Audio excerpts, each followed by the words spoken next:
네, 안녕하세요. 자, 오늘부터 국어 이제 처음으로 1강부터 강의를 시작하도록 하겠습니다.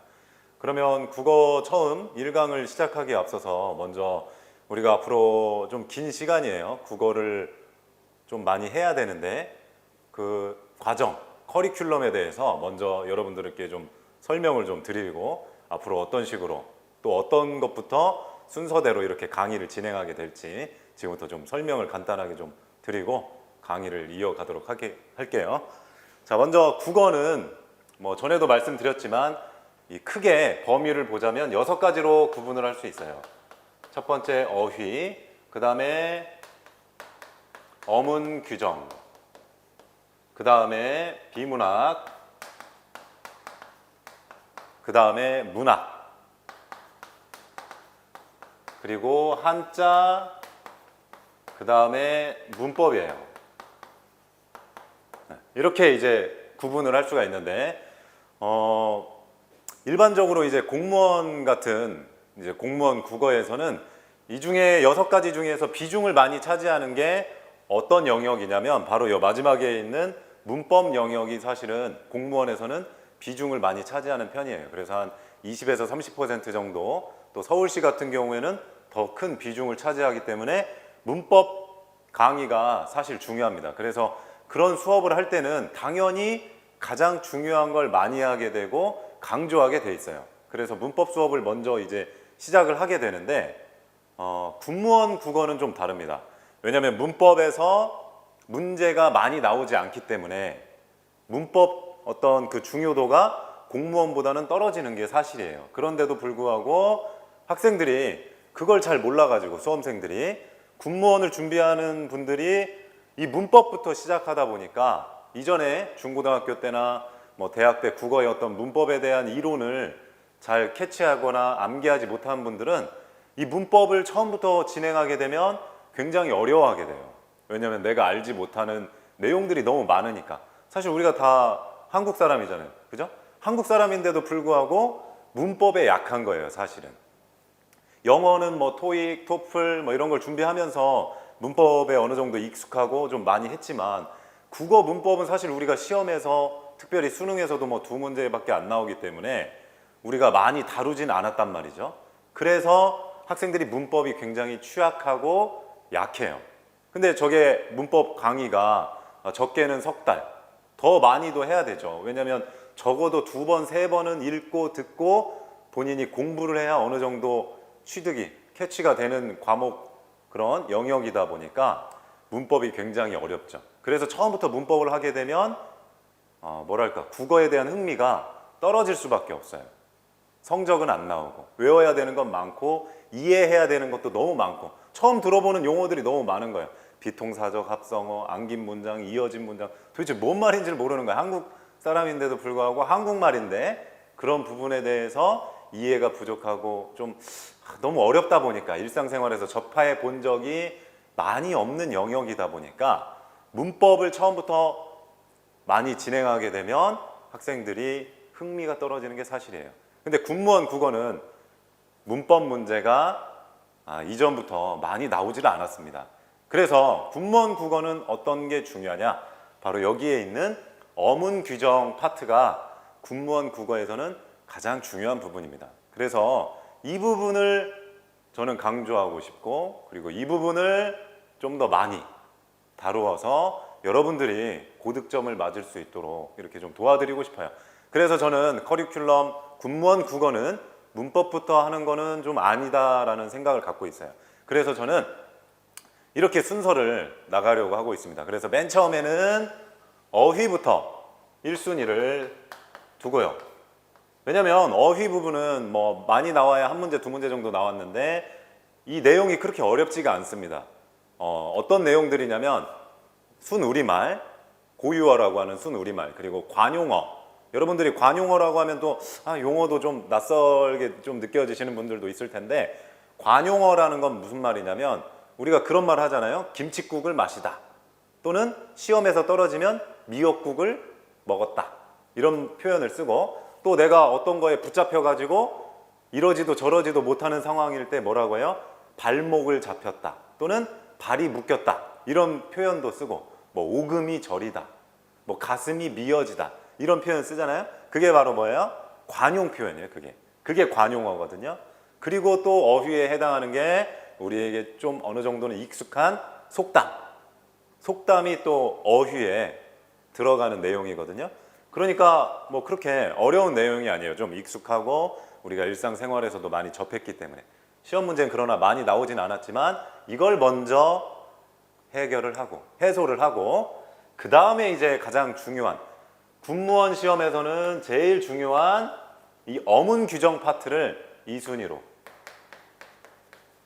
들어갈 겁니다. 자, 어문 규정이라 하면 원래는 문법의 한 부분이기도 하지만 또 이렇게 좀 따로 구분을 하긴 하는데 어문 규정은 그 해당하는 게 어떤 게 있냐면 맞춤법, 그리고 외래어, 그리고 로마자, 그리고 띄어쓰기, 그리고 호칭어 이런 내용들이에요. 그러니까 우리가 일상생활에서 많이 접한 거죠. 잘 모르긴 하지만 많이 접했던 그런 내용들이에요. 뭐 예를 들어서 맞춤법 문제라 하면 설레임이 맞냐, 뭐 설렘이 맞냐 이런 거, 그리고 무슨 뭐 베개가 맞냐 아니면 아이 베개가 맞냐 뭐 이런 거, 이런 문제들이 사실 맞춤법이고, 외래어 문제라고 하는 것도 예를 들어서 이런 거예요. 주스냐 아니면 주스냐. 네. 우리가 일상생활에서 많이 접하잖아요. 근데 이게 또 맞춤법, 표기와 관련된 거기 때문에 조금 공부를 하지 않으면 사실은 헷갈릴 수가 있어요. 뭐가 정답이지? 슈퍼마켓, 슈퍼마켓, 슈퍼맨이야, 커피숍, 커피샵, 헷갈릴 수가 있다라는 거죠. 헤어숍, 헤어샵 이런 것처럼. 그러니까 알아만 두면 맞추기가 쉬운 게 뭐냐? 바로 어문 규정입니다. 그러니까 뭐 특별히 암기도 물론 필요한 영역이긴 하지만 자주 접하다 보면 내가 익숙하게 알게 되고 내 머릿속에 이렇게 들어오는 부분이 바로 어문 규정이에요. 그래서 어문 규정이 어렵지가 않습니다. 그러나 군무원에서 가장 많은 비중을 차지하고 있기 때문에 이 어문 규정의 중요성은 크다. 그래서 우리는 어문 규정을 분명하게 해결을 해야 됩니다. 그래서 17년도에도 띄어쓰기 문제가 2문제가 나왔거든요. 원래 이례적으로 한 문제 정도씩이 꾸준히 나왔었는데 이례적으로 띄어쓰기가 2문제가 나왔다라는 거죠. 맞춤법 문제도 꾸준히 나왔고요. 외래어도 나왔고요. 그리고 로마자도 이번에 나왔었죠. 그러니까 이 부분을 간과하게 되면 어문 규정에서 점수를 많이 맞지를 못하게 되는 거죠. 그래서 어문 규정을 잘해야 된다. 군무원은, 수험생분들은. 자, 공무원은 뭐 그렇게 많이 나오는 게 아니다 보니까 비중을 많이 안 두는 편이긴 해요. 그런 말씀을 하시는 분들도 계시고, 그러나 군무원은 다르다는 거 다시 한번 짚고 넘어갈게요. 그리고 그 다음에 이제 비문학은 뭐 독해, 주제찾기, 문장 배열, 접속사, 순서 맞추기, 또는 일치하냐 일치하지 않냐 그런 문제들, 우리가 많이 흔히 접했던 그런 문제들이죠. 지문을 읽고 푸는 문제들. 그러나 이제 올해부터 나왔던 게 뭐예요? 고등학교 교과서에 있는 비문학 지문이 출제가 되면서 어느 정도 문제가, 비문학 문제들이 수능형으로 약간 변형이 됐다. 이 정도는 여러분들이 캐치를 하고 있어야 되기 때문에 고교 교과서에서 나오는 지문들을 좀 알고는 있어야 된다는 거죠. 자, 문학 같은 경우에는 시, 소설, 그리고 현대문학에 이제 속하는 건데 희곡, 시나리오 이런 것들이 이제 나오는데, 이 문학 같은 경우에도 고전문학과 현대문학으로 나뉘지만 군무원 같은 경우에는 주로 나왔던 작품들이 꾸준히 시험 문제로 반복돼서 나오고 있었다라는 거죠. 그래서 이번에 나왔던 이청준 소설의 눈길, 물론 유명한 작품이죠. 이번에 나왔던 그 눈길 역시 어떤 거였냐면 08년도에 군무원에서 나왔던 문제였던 거죠. 다시 한번 출제가 10년 만에 됐던 거고, 그리고 또 나왔던 이번에 시가, 백석의 시가 또 나왔죠. 그래서 시가 작년부터 올해 이루어지는 어떤 유형을 보면 시가 항상 가나다라 4개씩 소개가 되고 있어요. 그리고 나서 시인의 특징을 맞추는 그런 문제가 지금 나오고 있기 때문에 여러분도 그런 쪽에 포인트를 두긴 해야 되지만 전반적인 문학의 어떤 흐름이나 개념들은 알고 있고 여러 작품들을 알고는 있어야죠. 유명한 작가분들의 작품들은 다 알고 있어야 되는 거예요. 최소한 주제까지는. 그래서 그런 정도는 여러분들이 알고 있어야 되는 게 바로 이 문학 파트다. 된다라는 거 말씀드리고 싶어요. 자, 그 다음에 이제 한자 영역은 뭐냐면 도금 문제 하나, 그리고 여러분들이 좀 처음 시작하시는 분들이 어려워하는 게 또 뭐냐면 문법하고 한자성어예요. 한자성어. 한자성어가 너무 많으니까, 막 양이 많으니까, 정말 많으면 한 1000개 돼요. 근데 그 많은 걸 뭐 다 외우려고 하면 어렵죠. 부담도 되고, 한글도 봐야 되고, 한자도 봐야 되고, 뜻까지 알고 있어야 되니까 이 한자성어를 어려워하는데, 사실 한자성어라는 게 그렇게 어렵지는 않다라는 거죠. 왜 그러냐? 이 한자성어라는 건 대부분 어떤 해당하는 것들이 뭐가 있냐면 고사성어라는 게 있어요. 고사성어라는 건 뭐냐면 고사, 스토리라는 거거든요. 그러니까 이야기가 있는 사자성어, 한자성어가 있어요. 그런 것들은 스토리가 있기 때문에 그 부분만 좀 알고 있으면, 왜 이게 만들어졌는지 그걸 알고 있으면 좀 재밌어요. 하다 보면. 물론 이제 사람마다 좀 다르기도 하고 재미없는 사람들도 있긴 한데, 좀 하다 보면 재미도 있어요. 한자성어가 하다 보면. 네. 그래서 그렇게 어렵진 않기 때문에 여러분들이 그런 걸 좀 알고 계시면 좋을 것 같고요. 그 다음에 이제 도금 문제도 마찬가지예요. 한자 도금 문제도 주로 이제 출제됐던 자주 나오는 그런 용어, 단어에서 많이 나오고, 또 한자라는 특징 자체가 우리의 어떤 형상을 보고 사람이나 사물의 형상을 본떠서 만든 게 한자이기 때문에 대부분 우리가 좀 관심만 가지면 알기 쉬운 그런 것들이 좀 많이 있거든요. 자, 그래서 대표적인 게 뭐 어떤 거 잠깐 설명을 드리자면 어떤 게 있냐면 휴자가 있어요. 휴자, 휴식할 때 이 휴자, 휴자거든요. 휴식할 때 그 휴자. 자, 사람의 어떤 형상을 떠서 우리가 사람을 한자로 표현할 때 뭐라고 해요? 사람인이라고 하죠.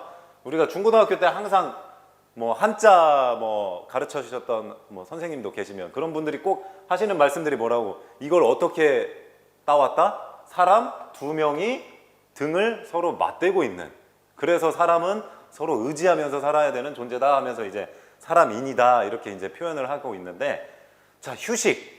자, 옛날 사람들이, 지금이야 뭐 휴식이 우리가 뭐 벤치에도 쉬고 집에 가서 이불 깔고 잠도 자고 하지만, 옛날 사람들이 휴식할 때는 어떻게 휴식을 했어야 돼요? 길 가면서 나그네들이 이렇게 보찜, 개나리 보찜 하나 메고 길 가면서 쉴 데가 어디 있어요? 옛날에는. 그렇죠. 나무 밑에, 나무에 기대서 쉴 수밖에 없잖아요. 그죠? 그럼 나무가 뭐예요? 한자로? 나무 목이죠. 그죠? 그러면 이 나무에 기대서 쉰 거니까 누가? 사람이. 그래서 여기다가 사람 인자를 붙여가지고 쉴 휴자가 된다라는 거죠. 그러니까 한자는 이런 식의 패턴들이 많이 있기 때문에 여러분들이 뭐 크게 어려워하실 문제가 아니라는 거예요. 네. 그래서 한자 어려워하지 마세요. 2문제 정도 나오니까. 자, 그리고 마지막이 이제 문법. 작년에 이제 한 문제 다이어에서 동음이어에서 하나 나왔고, 올해도 동음이어 그리고 품사가 다른 건 이런 문제들이 하나 나왔다는 거죠. 그래서 많이 나와도 뒷부분에 우리가 막 어렵게 배우는 음절, 끝소리 교칙, 비통사적, 합성어, 뭐 거기 뒤에 더 나오는 무슨 자음동화, 모음동화, 뭐 그런 것들, 또는 안긴 문장, 이어진 문장이 막 너무 말이 어려운 것들, 그런 거, 구, 절, 형태소 막 이런 것들, 너무 어려운 것들, 여러분들이 굉장히 힘들어하는 그런 부분들은 많이 나온 적이 없기 때문에 그런 부분보다는 어문 규정, 그리고 비문학, 문학 이쪽만 충실하게 하셔도 고득점 받을 수 있다는 거죠. 그래서 군무원 국어는 좀 다르다라는 거 다시 한번 알아두시고, 이 국어 시작하실 때부터 어디에 내가 강조를 하고 포인트를 두고 어디에 중점적으로 잘해야 되는지, 또 사람마다 차이가 있어요. 어떤 친구는 이거 잘하는데 어떤 친구는 이쪽에 취약한 친구들이 있어요. 그러면 본인의 취약점을 잘 알고 그 부분을 좀 더 마스터하려고 이렇게 노력을 좀 하셔야죠. 그죠?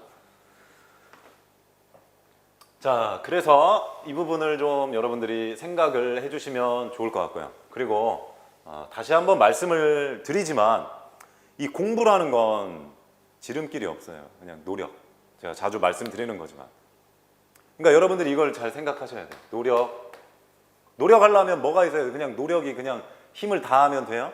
안 되죠. 항상 그 불을 떼주는 나의 연료가 되는, 자동차도 기름을 넣어야 가지, 기름도 없는데 자동차가 가요? 엑셀 발라봤자 안 나가요. 기름을 넣어야 나가는 거죠.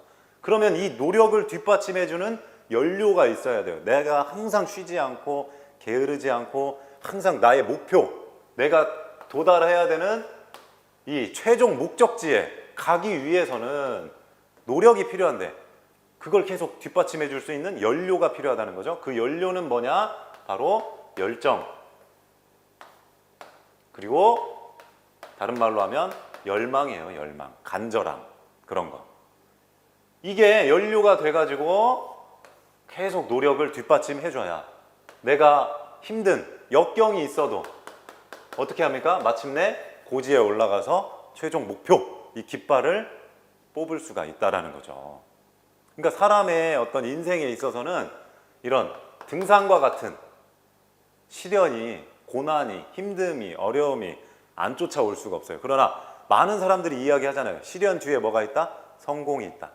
내가 목표한 게 있으면 반드시 그걸 성취하고자 하는 노력, 그거를 뒷받침해주는 연료가 될 수 있는 열정과 희망이 필요하다. 그러니까 시련과 고난이 있다 할지라도 물러서면 안 돼요. 깃발이 안 보여. 점점 더 안 보여요. 가까이 갈수록 보이는 거죠. 근데 사람들이 왜 힘들어 하냐면 우리가 등산도 저도 등산을 그렇게 좋아하는 건 아니지만 등산을 하다 보면 왜 힘드냐면 이 나무, 풀, 숲 이 속에 갇혀 있으니까 이 고지가 안 보여요. 얼마나 높은 건지 힘든 건지 안 보이니까 가늠이 안 돼. 내가 어디까지 왔는지도 모르겠고 앞으로 얼마나 더 가야 되는지 답이 안 나오니까 걱정이 많이 되는 거죠. 힘들고 몸은 힘들어 죽겠는데 깃발이 안 보여. 정상이. 그러니까 얼마나 힘들어요. 그죠? 근데 어딘가에는 저 깃발이 있다는 건 분명한 거고 여러분들이 합격이라는 그 최종 목적지는 분명히 가셔야 되기 때문에 이 군무원의 어떤 과정도 저기까지 가기 위해서는 최선의 노력을 다 해주셔야 된다는 거죠. 네. 그래서 노력을 뒷받침해주는 이게 항상 자기가 끊임없이 동기부여, 연료를 삼아서 계속 노력을 하셔야 되고요.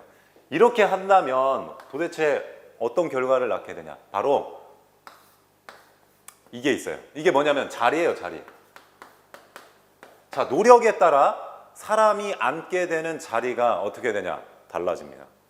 달라져요. 자, 앉게 되는 자리가 달라질 수밖에 없는데 자, 어떤 사람은 자기가 원하는 이 군무원 자리에 앉게 돼요.